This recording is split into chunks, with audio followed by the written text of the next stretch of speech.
It's funny, when I started trying to set up the channel to record today's video, I wasn't sure if I'd have enough information.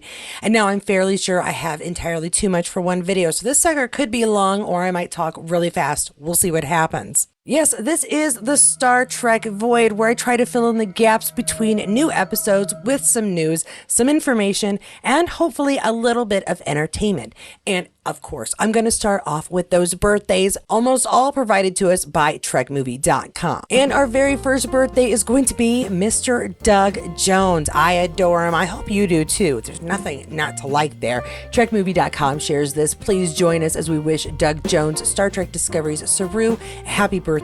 We are sending him virtual hugs since we know how much he likes them. Yes, I am hoping to get my hug in Vegas this summer, but we'll see. It looks like he's going to be a tough guy to get to. Our next one, also at TrekMovie.com. Happy birthday to Susan Diol, who played the ill-fated Carmen de Villa in Star Trek TNG's Silicon Avatar. Oh, yep, that was a good one. And then turned up on Voyager as Dr. Dinara Pell in both Life Signs and Resolutions. I enjoyed her character on Voyager so much. She had such an impact on the Doctor and how he grew throughout the series afterwards. His growth during their relationship was just leaps and bounds. Loved it. Very happy birthday, Susan. And as I had a short birthday list today, I have some space for some more throwbacks. This one is provided by TrekCore.com, and we have just Leonard Nimoy and a kitten. I couldn't pass not sharing it because, I mean, come on, look at it. How cute. I love doing this channel because I know a lot of people don't scrounge around social media just looking at silly things from their stars, from their shows. This way, people who don't have the time to do that are able to just pop in and get some fun stuff real quick.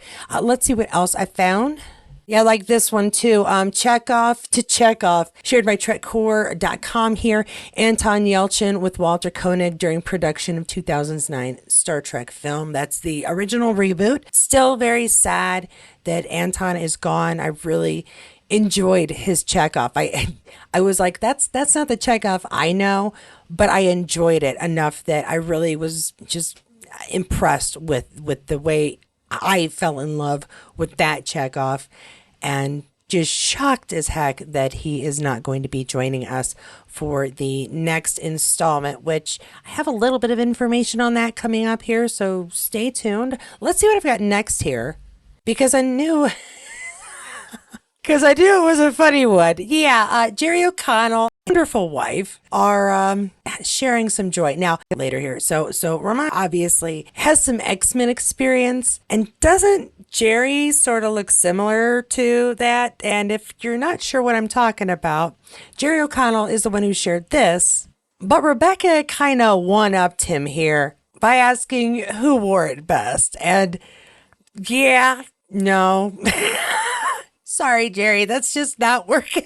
But I'm glad they had some fun with it. Now, just real quick, this was done at Comic Palooza, which just took place, I think, this weekend, or right while I'm recording this. Like that early. I'm trying to think. It was either just this past weekend or just this weekend. There's also another one going on, another convention going on this weekend that Todd Stashwick is at. So I'm trying to keep everything straight in my head, which isn't really working. So we're just going to move on.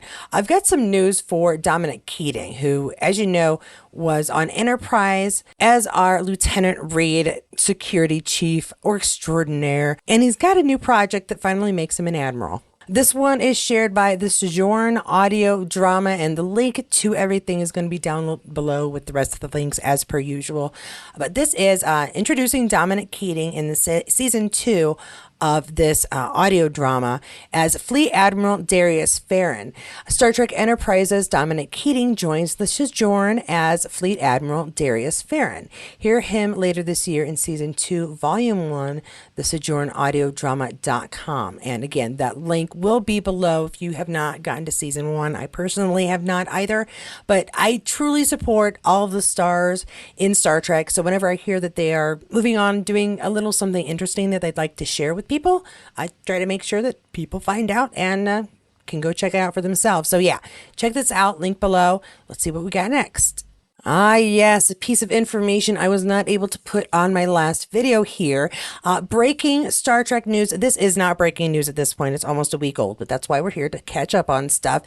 Star Trek Academy has finally, and I do say finally, cast some adults in some parts, or at least an adult in a part, and we've been lucky enough to hear about it. Holly Hunter cast as Captain and Chancellor. So, Chancellor of the Academy, very cool. Holland Hunt, of course, very well known, Academy Award winning. We've got this post shared by Czech Central, breaking Star Trek news. Holly Hunter joins Star Trek Academy series. The Academy Award winning actress will play the Captain and Chancellor of the Academy in the upcoming Paramount Plus series. Tons of hashtags. Very excited to get some news about this new series. Still not sure how I feel about Star Trek Academy. 90210 in space seems kind of weird. I think we already had that. It was called the 100, and then they ended up going to Earth anyway. But anyway, I'm interested to see what the Star Trek version of a teen drama will be. And apparently we are getting closer to that reality. Speaking of things getting closer, we are nearly at the end of Discovery with one more episode due to air this week. I have thoroughly been enjoying the story that has been told, and I've got tons of behind the scenes images to share with you. But first, I was going to put this to you because it made me laugh. I was just scrolling through and I had a giggle. As we know, Detmer and O are off taking the ISS Enterprise back to Federation headquarters to kind of, get that out of the way, history. They've got to be having an adventure, and I think that is completely wasted that we not get that adventure. A point made here in the comments below. Please check out this post if you would like. This is shared by the Doctor's TARDIS. Love us some doctors here. Someone put their picture on a milk carton or something. Missing. Have you seen them? And as you can see in the comments below, people are discussing what's going on, where they are, if they'll ever come back. The fact that they've been replaced by rather unfamiliar faces here at the very end. It is a shame, and maybe something that wouldn't have been done on the series if they knew this was going to be the last season. But I do hope at some point we do get the adventures of what happened as they take this ship by themselves back home. Yeah. Anyway, but until we find out, as I said, we have some fantastic behind the scenes images that were shared. We've got Frakes, who is, of course, the big kahuna on stage as far as Star Trek goes, almost in general these days. But got some great pictures here. We got Book and Riker. I'm just going to go with Riker for fun. And then we got Mary, we got Tilly, and again, Riker. Boy, he's dressed awful casual for the bridge of the ship. And Maul. She's probably the reason the 100 has been on my head. Unfortunately, I already recently did a rewatch, or I'd probably be rewatching it again just because she keeps making me think of it. But she's been a pleasure on this series. So good at her character. Excited to see how things will end for her. Maul has had a really interesting story arc. I've really enjoyed. I mean, Romeo and Juliet ain't got nothing on these two. And the fact that she is holding true to the fact that her love will come back. I really am hopeful for the end for her. And one of my favorite engineers, not my very favorite. Yeah, you know what? He might be my very favorite. I've enjoyed Stamets so much. And I get to chill out with Riker too. I'm just jealous of everybody, really. Another behind the scenes action going on here. Oh, the cameraman has to wear a belt around his back so it could help support the camera. That is smart. I like that. Okay, we got our captain and our number one. Very good. I've enjoyed Rayner quite a bit. His character, again, we've seen him grow in a short period. And I think we've gotten a better idea of the kind of person he is. Before he seemed very gruff. He's either softened a bit, or maybe just being around this crew has helped him develop a little bit more, I don't know, compassion for the people around him instead of all straight to business. Some consideration has seeped in. And our last image, I like this. Okay, this is from the last episode. We're just chilling out together, having a smile pic. I like this. I may have to use this as the thumbnail. This is one of the reasons why I like the behind the scenes. We see people at their, at each other's throats, and then behind the scenes, they get along. They're all smiling together. And speaking of a great reason to smile, a little news on the Strange New Worlds front. And that is a wrap. It is a wrap for Strange New Worlds Season 3 filming. They are done. This post shared by Juan Jassa, who is, of course, Jess Bush, our very own Nurse Chapel. Rappity rap rap roo. I pinch myself every darn day that I get to be part of such a beautiful production, a perfect crew, and a story universe with an immaculate balance of whacked out silliness and heartfelt intentions. Thank you, SNW, for a stunning third season. You all are going to lose your freaking minds. Trust me, we lose our minds just waiting for it. So imagine how we feel when we're watching it. That is a stack of scripts. They've gotten through them all. Well done. And Anson shared a little something with us too. So that's it, guys. That is a wrap on season 3. At least for me. There's still a little bit of work that needs to be done, and I feel like I can sleep for a week, but of course I can't, because I still got many travels and many things ahead of me to do, and I'm trying to keep any spoilers out of the shot right now because there's some stuff going on. No, don't do that. Thank you for being patient with us, particularly during this strike. It's not anybody's intention for us to have had to be delayed to that extent, and thank you for sticking with us and understanding our need to fight. And thank you to our lifelong Star Trek fans. I am one of you, and it's because of you that I get to live up my dreams like this, and I'll never stop thanking you for having me in your house. God bless you all, and I'm gonna go. I don't know what I'm gonna do. I don't know what to do with myself anymore. A drink, food. My daughter's gonna be in bed by the time I get home, so I'm gonna have to figure this out. Okay. That's another reason why I like to do these videos in this way. Not only do they appreciate being part of the franchise and meeting fans and chatting with us, but they were fans of Star Trek itself before they were ever involved. And it is such a pleasure to hear what they have to say about their time on the show, what they think about the show, the series, what they're working on. That includes, of course, Will Wheaton, Todd Stashwick, and of course, Anson Mount. They love this show, and it's really fun to hear what they have to say about it. I'm so glad they're finally done filming. Absolutely happy to have supported them while they were on strike. So glad to see that they were able to get back to work, be treated a little more fairly, and now we are going to get some new Star Trek, Strange New Worlds, sometime next year. Unless something else goes wacky, but that's not going to happen, right? I do have actually one piece of true news to share with you.